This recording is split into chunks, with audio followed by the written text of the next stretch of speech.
Bonjour à toutes et à tous. Nous utilisons tous une chaudière, qu'elle soit au gaz ou au mazout, à condensation ou atmosphérique. Je suis sûr que vous vous êtes tous posé au moins une fois dans votre vie cette question: faut-il couper sa chaudière durant les vacances? Est-ce confortable ou intéressant financièrement?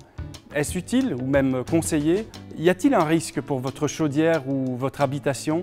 Je vous propose de retrouver notre expert Julien pour répondre à toutes ces questions.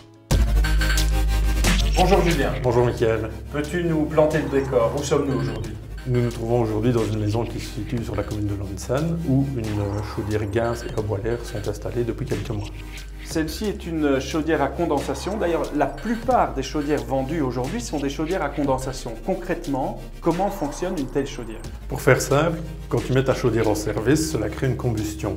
Les fumées émises lors de cette combustion sont chargées de chaleur. En s'évacuant, elles vont refroidir et créer de la condensation. Cette condensation, en s'évacuant, va venir réchauffer le retour de ton circuit de radiateur.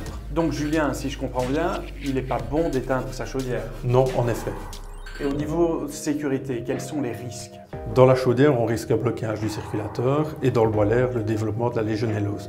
La légionellose, c'est une bactérie qui se développe dans l'eau stagnante. Le risque complémentaire, si l'installation est coupée, c'est que la tuyauterie ne vienne à geler en période hivernale. Si je te suis bien, Julien, quand je pars en vacances, je dois laisser ma chaudière allumée. Oui, mais en mode vacances. En mode vacances. Le mode vacances est disponible sur la plupart des chaudières actuelles et permet un fonctionnement minimum de l'installation.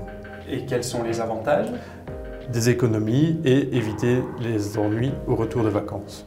D'accord, donc je pars en vacances, je mets ma chaudière sur le mode vacances et puis je reviens de vacances. À quel moment est-ce que je dois réenclencher la chaudière en mode normal? Si tu possèdes des radiateurs 2-3 heures à l'avance, si c'est du chauffage sol, il vaut mieux le faire la veille. Parfait, merci beaucoup Julien. Avec plaisir. Vous l'avez compris, le bon réflexe à avoir durant toutes vos absences prolongées, c'est régler votre chaudière sur le mode vacances. Vous y gagnerez en confort et réaliserez de belles économies. Quant à nous, nous nous retrouvons bientôt pour de nouveaux conseils énergie. D'ici là, portez-vous bien et surtout, respectons notre environnement. À bientôt.